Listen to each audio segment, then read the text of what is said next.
दर्शकबिन नमस्कार।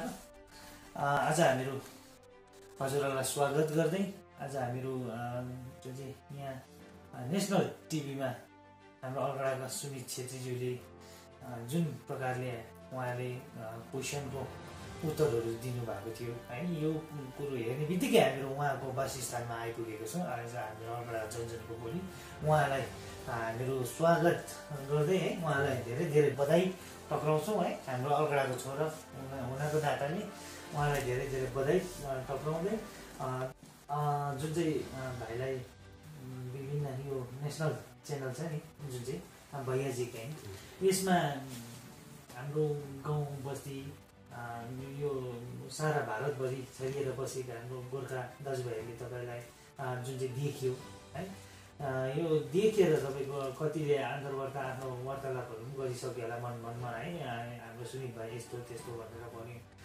जुन चाहिँ तपाईँले यो बोल्ने मौका पनि पाउनुभयो तपाईँले है, यो कुरोमा यसको श्रेय चाहिँ कसलाई दिनुहुन्छ तपाईँले?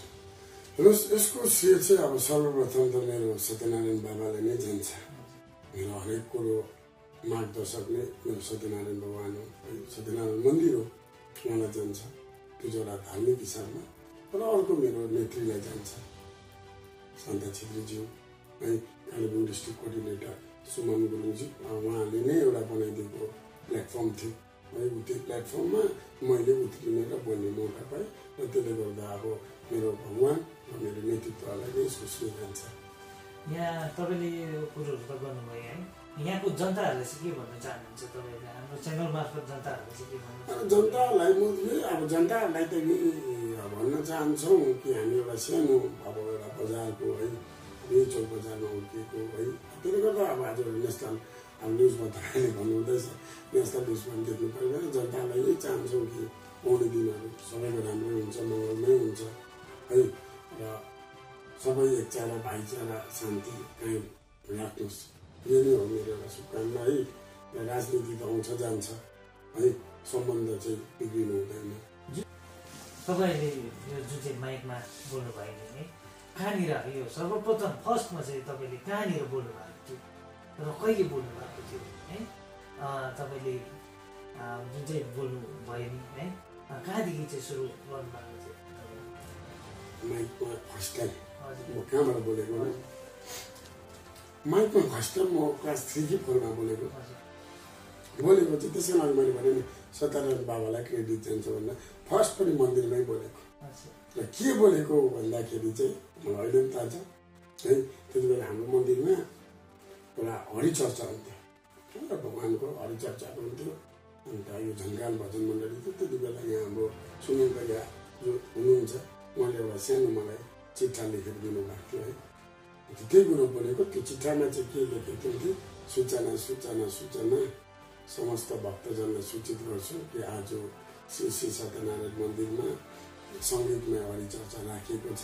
त्यसले गर्दा समस्त भक्तजनलाई 6:30 बजी मन्दिरमा भेला भइदिने अनुरोध गर्दछौँ, धन्यवाद भनेर यही लाइन चाहिँ मेरो जिन्दगीको माइकमा सर्वप्रथम पहिला बोलिएको कुरा हो र मलाई अहिले पनि थाहा छ। त्यसले भनेपछि तपाईँ एउटा भगवान्कै एउटा दर्शनले है, भगवान्कै एउटा रुचिले गर्दाखेरि तपाईँ आज यो प्लेटफर्ममा हुनुहुन्छ। हेरिहाल्नु भयो होइन तपाईँको प्रोग्राम है, जनताले त तपाईँलाई एउटा बधाईहरू दिँदैछ चारैपट्टिबाट है। तपाईँलाई हाम्रो सुमित छेत्रीज्यू जुन चाहिँ नेसनल टिभीमा यसरी आउँदाखेरि झट्ट हेर्दाखेरि तपाईँको जुन चाहिँ यो हाम्रो कार्यक्रम देख्यो, उहाँहरूको कार्यक्रम देख्यो है, यसमा जनताहरूलाई चाहिँ के भन्नुहुन्छ तपाईँ? अब हाम्रो हेर्नुहोस्, अब विशेष त अलगढा जनजन बोली भएकोले गर्दाखेरि है, अब यो सोसियल एउटा पोर्टल भएकोले गर्दा अब अलगढा सबैलाई चाहिँ एउटै म कुरा भन्न चाहन्छु है, चुनाव आउँछ जान्छ, चुनाव पहिला पनि आएको अहिले पनि आउँदैछ, त्यसले गर्दा चुनाव आउँछ जान्छ है, हाम्रो सम्बन्ध चाहिँ नजाओस्, गाउँ घर इष्टमित्रको सम्बन्ध चाहिँ नजाओस् है। भोट हाल्छ खसालिन्छ है, भोट हाल्छ खसालिन्छ, कसैको जित हुन्छ त कसैको हार हुन्छ है, तर हाम्रो एकता, हाम्रो भाइचारा, हाम्रो मित्रता है, हाम्रो सद्भावनाको चाहिँ हार हुँदैन। भोटमा त आफ्नो आफ्नो आइडियोलोजीले जे पनि मान्छेले भन्छ, जे पनि लिडरले भन्छ, लिडरले भन्यो भन्दैमा पल्लो भएको नरे र अल्लो घरमा सरे जस्तै है पल्लो घरको छिमेकी अल्लो घरको छिमेकी मुख घुमाउनु हुँदैन है एकअर्कामा के अरे तपाईँको बोल बिलाप गर्नु हुँदैन।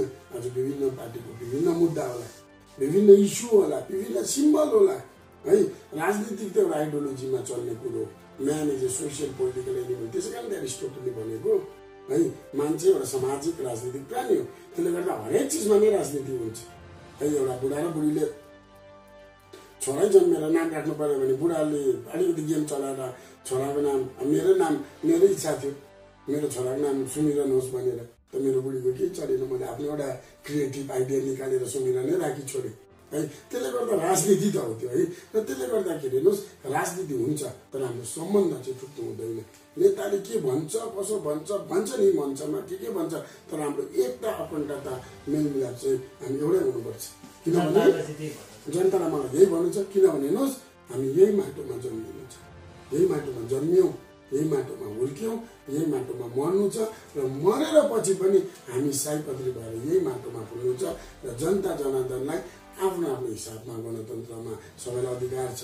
गणतन्त्रको यो महापर्व भोट जुन चाहिँ 5 वर्षमा आउँछ है, मान्छेलाई लाटाले पान खाने दिन भने जस्तै सबैले पान खाने दिन, सबैको नमस्ते, सबैले हामी 364 दिन नेतालाई नमस्ते गर्यो होला, तर आज र भोलिको स्टेजमा सबै नेताले नमस्ते गर्छु भन्ने दिन, संसारको हरेक कुरो ल्याइदिन्छु भन्ने दिन है।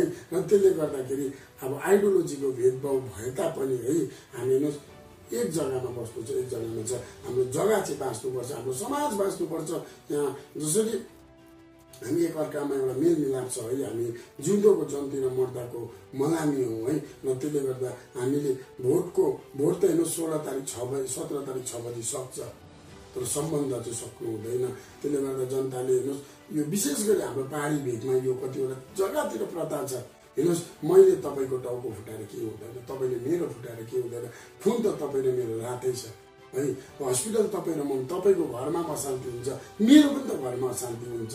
र त्यसले गर्दा यो अशान्तिलाई पनि पडस्याएर एकता भाइचारा सद्भावना है र सबैको मङ्गलमय कामना हो, सबैको यो एउटा उन्नतिको एउटा कामना गर्छु है।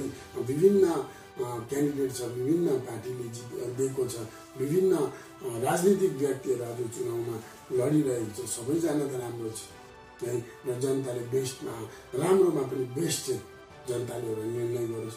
र जनताको निर्णय नै यो गणतन्त्रमा महान निर्णय हो, जनताको पञ्चायत नै महापञ्चायत हो। र त्यसले गर्दा सबै जनतालाई अब यो विशेष अब यो भोट बजार भएकोले गर्दाखेरि चाहिँ आफ्नो मतको अधिकार तपाईँले प्रयोग गर्नुहोस् है।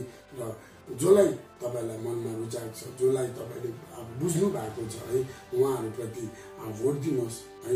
भोट दिनुहोस् र राम्रोमा है दामी, अब राम्रोमा चाहिँ तपाईँले दामी चाहिँ चुन्नुहोस् है।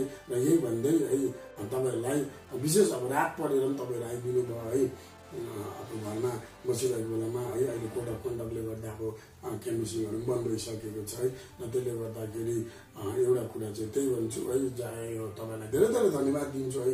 तपाईँले आज कमसेकम मलाई मौका दिनुभयो बोल्ने है।